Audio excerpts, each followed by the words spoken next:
Rata-rata keperluan mereka itu apa ketika mengajak Mbak Titi ke lokasi ini?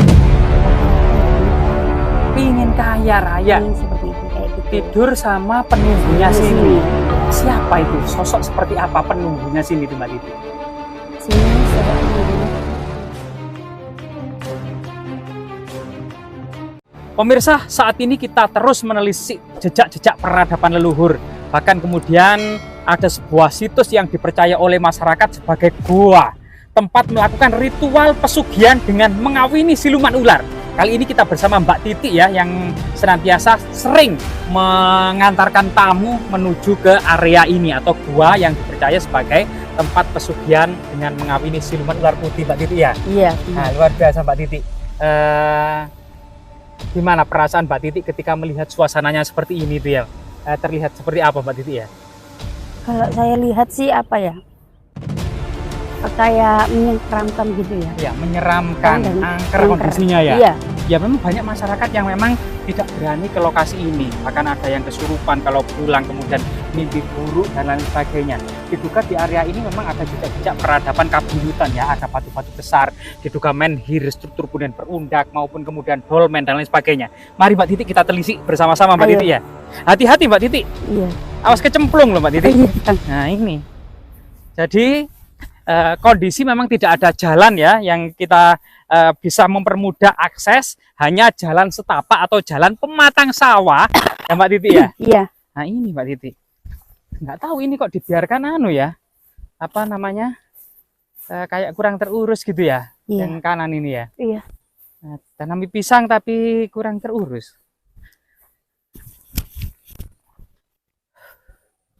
Hati-hati Mbak Titi, Iya. jatuh loh nanti. Nah, jadi di lokasi ini memang ada beberapa struktur yang misterius ya. Selain kemudian masyarakat mengenalnya, Mbak Titi pernah menemukan katanya cerita tutur bokor emas Mbak Titi di area ini. Sehingga sebenarnya sawah ini juga disebut dengan sawah kemasan. Karena pernah diceritakan itu, masyarakat pernah menemukan bokor emas di lokasi ini. Nah, ini Mbak Titi ya, batunya sangat besar dan mirip seperti batu raksasa gitu Mbak Titi ya. Iya, iya. Ya, kepala raksasa. Oh, itu habis dipanen. Kayak meja kayak gini. Hah? Ada yang kayak meja ya. Iya, kayak meja yang sebelahnya ya, meja kotak, meja dolmen, persajian. Bahkan ada yang menyerupai gerbang ya. Iya. Nah, itu ke arah sana Mbak Titi, ke arah atas ya. Iya. Tapi sebenarnya deretan batu-batu raksasa ini yang paling seram atau yang paling apa namanya, mistis dan magis. Ini di situ Mbak Titi ada area punden berundak dan ada gua Mas. Iya, iya. Nah, gua yang dipercaya masyarakat sebagai gua ular putih atau pesugihan ular putih Mbak Titi. Iya.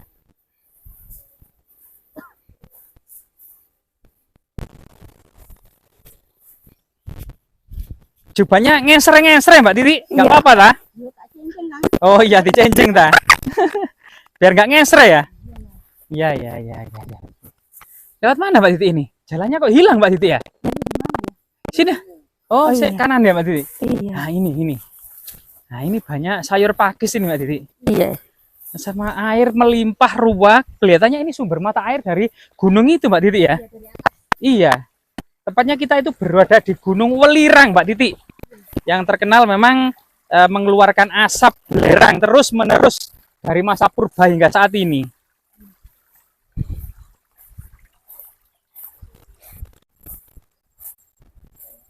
Tadi itu sudah dibersihkan agak batu-batu raksasa itu Mbak Titi ya. Iya Mbak Titi. Iya, sangat bersih sekali Mbak Titi. Nah, ini banyak sayur kangkung nih Mbak Titi. Yang mau sayur kangkung ya. Nah, ini. Jadi kita akan terus mengungkap fakta-fakta dan realita yang ada di tengah-tengah masyarakat ya. Bagaimana kemudian situs-situs kita kaji secara sejarah dan artefaktual ya. Di sini memang diduga ada semacam struktur punden berundak-undak, ada gerbang ya, batu, gerbang gaib ya, gate, not gate atau gerbang tanpa gerbang. Yang diduga di sini juga ada temuan fragmen-fragmen tembikar kuno yang menandakan ada jejak-jejak peradaban masa lalu ya. Tadi ini diduga batu dolmen ini Mbak Titi, meja batu. Nah, mulai di sini sudah terasa auranya Mbak Titi ya. Iya, iya, iya. Nah, Mbak Titi bisa merasakan aura seperti apa di lokasi ini Mbak Titi? Kalau di sini melewati apa itu? Struktur gerbang, iya, gerbang gaib. Gerbang gaib ya, gerbang batu Mbak Titi ya. Iya. Bismillahirrahmanirrahim. Assalamualaikum. Ya, ini panjenengan kula mriki. Sone kula nek sowan teng mriki. Al-Fatihah.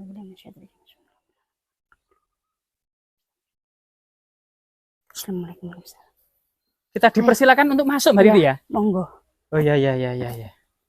Jadi ini ada semacam struktur ya, punden berundak-undak, ada batu-batu pipih raksasa ya, ada di sini ada batu yang seperti gunungan, dan di lokasi ini coba kita cari banyak sekali fragmen-fragmen Mbak Titi ya. Iya. Nah ini ada struktur batu alam yang menyerupai semacam struktur punden berundak.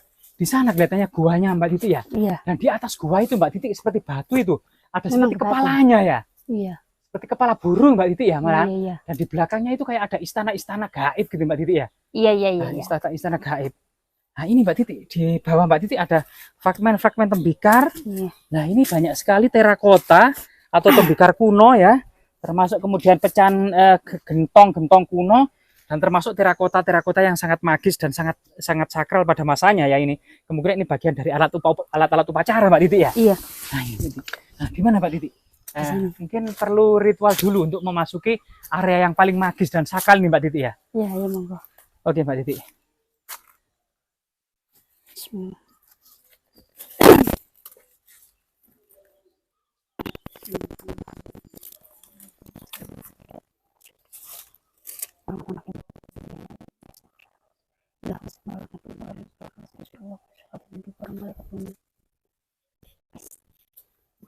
Ya, rayu. Mbah putunipun sowan, Mbah. Nah, ini batu-batu begitu putih ya. Dan ada semacam kepala ya. Di atas itu kayak ular naga raksasa yang bertapa membatu di atas, tepat di atas batu. Dan ini ada seperti pakis-pakisan yang seperti lengkok-lengkok seperti kayak pakis ular gitu loh, jenis pakis-pakisan ular. Dan di sana memang ada seperti istana gaib ya. Kemungkinan memang hal-hal seperti ini lebih mirip habitat memang kayak ular naga ya pada masa lalu. Dan memang di atas sana ada semacam warga menemukan lumpang batu, bahkan cerita tutur yang dikatakan bahwasanya di lokasi ini adalah tempat menyembunyikan harta karun era kerajaan Majapahit. Ini tempat ritualnya Mbak Titi ya. Iya. Banyak sekali kemudian perdukaan bekas-bekas persajian Mbak Titi ya. Iya. Nah ini coba Mbak Titi berinteraksi dan bagaimana ceritanya ketika Mbak Titi mengantarkan tamu di sini dengan tujuan yang diduga memang untuk melancarkan usaha, kesembuhan, atau kemudian semacam istilah-istilah lainnya adalah pesugihan Mbak Titi ya. Iya. Nah ini jadi sering ya Mbak Titi kemudian mengantarkan tamu ke lokasi ini Mbak Titi ya. Iya Kang.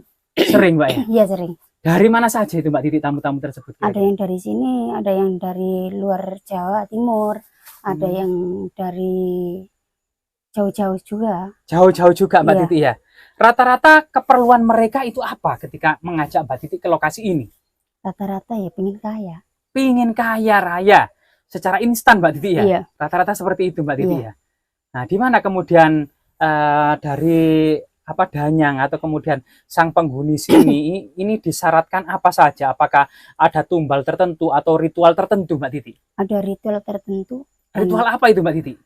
Ritual tertentu itu ya kayak tapa dulu, kayak begitu. Kayak tapa dulu, nanti apa itu harus tidur sama yang di sini seperti kayak gitu. Tidur sama penunggunya sini. Iya. Siapa itu? Sosok seperti apa penunggunya sini itu Mbak Titi? Sini sosok penunggunya itu ular. Ular ya? Iya. Jadi orang-orang yang melakukan ritual pesugihan di lokasi ini itu harus melakukan perkawinan dengan penunggu sini yang merupakan sosok ular putih Mbak Titi ya? Iya, sosok ular putih.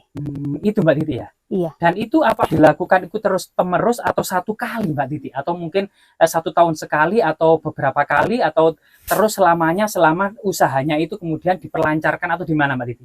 Rata-rata kalau pesugihan ya setiap hari. Tiap hari gak ada lat untuk nggak tidur kayak gitu enggak. Kayak orang nikah tuh kayak gitu. Harus tidur dengan siluman ular tersebut. Kalau jauh itu di mana?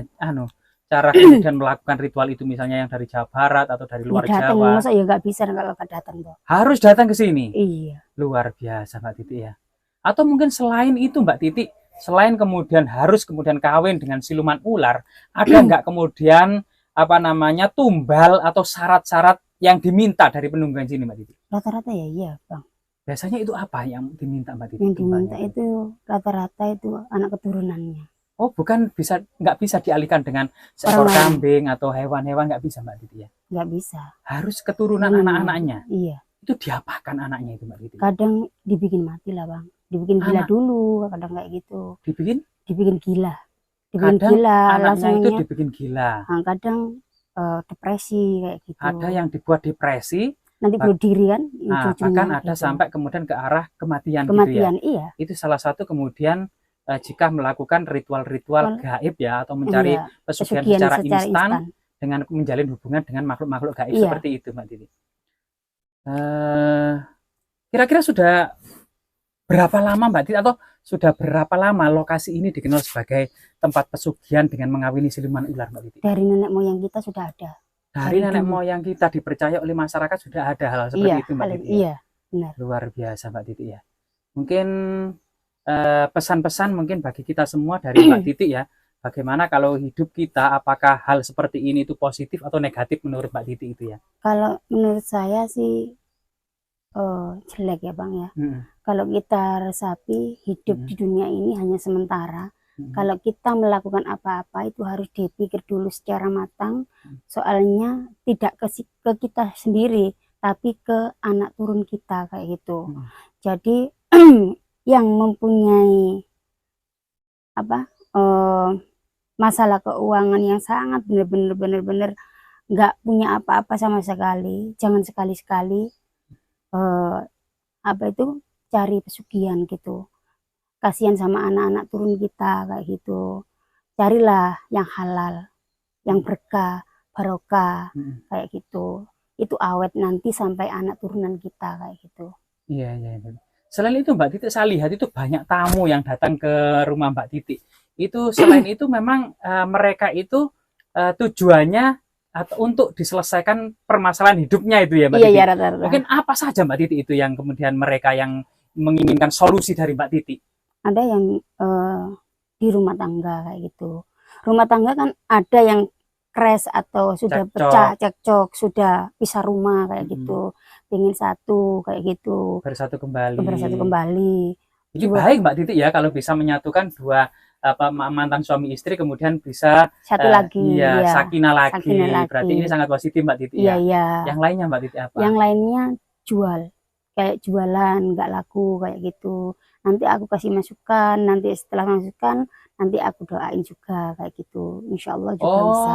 Bagi yang penglarisan ya, memiliki usaha, warung, dagang, apapun, toko atau bisnis apapun itu kalau sepi atau turun, bahkan memang hampir tidak ada pembeli atau pelanggan gitu ya. Pelanggan sudah hilang, itu bisa indikasinya juga karena faktor mistis juga Mbak Titi. Iya, karena ada yang ditutup, kayak ditutup kan macam-macam ya. Kalau ditutup ada yang dibikin tempat kerjanya itu kayak nggak buka, ada yang gitu, ada yang dibikin kayak tutup, iya padahal buka kayak gitu. Ada yang di apa itu dipasang kayak lemah kuburan kayak gitu, sangkal kan itu. Itu Mbak Titi bisa menyelesaikan persoalan seperti itu ya? Insya Allah juga bisa. Biasanya syarat-syaratnya apa? Apa perlu tumbal atau syarat-syarat sampai tertentu? Nggak ada, hanya dupa, kembang setaman sama kembang kandil kayak gitu tuh. Oh ya, terakhir iseng Mbak Titi ya. Kalau mungkin bagi masyarakat yang lagi bisnisnya sepi gitu atau masalah kesehatan juga atau masalah santet gitu datang ke Mbak Titi, sebenarnya ada maharnya nggak Mbak Titi? Ada, tapi seikhlasnya. Oh, maharnya seikhlasnya saja. Nggak pernah narjet berapa-berapa, yang penting ikhlas. Yang penting ikhlas, nggak pernah narjet berapa-berapa ya Mbak Titi. Luar biasa sekali. Kalau menghubungi Mbak Titi ke dusun Pringwulung Mbak Titi ya, Desa Bendungan Jati, Kecamatan Pacet, Mojokerto, Jawa Timur. Hubungi Mbak Titi gitu aja ya. Iya benar. Satu lagi Mas. Iya. Untuk perjodohan Mas ya. Ada nggak Mbak Titi? Ada. Mendekatkan perjodohan. Ya ada. Ada di mana mungkin bisa cerita sedikit? Iya. Kalau ini si A ini ya deket sama ini, tapi pengennya ini cepet lang nikah atau dia itu lebih sayang gitu ya, bisa. Oh, lebih gitu. direkatkan, bisa jadi gitu. Bisa dikasih bocoran nggak Mbak Titi? Biasanya dikasih ritual apa itu biasanya? Itu doa. Kalau dibilang itu ilmu kejawen. Doa-doa mantra-mantra Iya. Jawa saja. Mantra Jawa. Kalau nek Hmm. santet sama sihir-sihir yang ada di dalam tubuh, kayak orang kemarin ya, itu dari teman-teman nggak suka, teman kerja, pengen kepingin dia itu keluar, itu sampai 2 tahun, ternyata tuh sampai orang itu tiap hari tuh dapat bisikan, tahu harus saya lihat ternyata ada sosok orang tinggi besar, matanya merah sama kakek nenek-nenek tapi bungkuk. Makanya dia itu sininya itu sakit. Setelah habis saya bersihin semua, alhamdulillah katanya orangnya sendiri, alhamdulillah sudah mulai enteng kayak gitu. Itu Nggak karena seperti faktor teluh ya atau teluk santet ya. teluk dari teman, iya. Iya, ya. Jadi Tapi- luar biasa ya teman-teman, ini salah satu penjelasan di sisi yang lain dari kehidupan Tapi bisa loh mistis Bang dilihat seseorang. siapa yang naruh ini. Nanti biasanya aku gini, siapa yang naruh ini orang, kan tak kasih tahu ini orangnya seperti ini kayak gitu, orangnya hitam manis, tinggi, besar kayak gitu. Nanti kalau yang bersangkutan pasti tahu ini siapa kayak gitu. Rata-rata gitu. Ya, luar biasa Mbak Titi ya atas penjelasannya ya. Semoga bermanfaat ya teman-teman.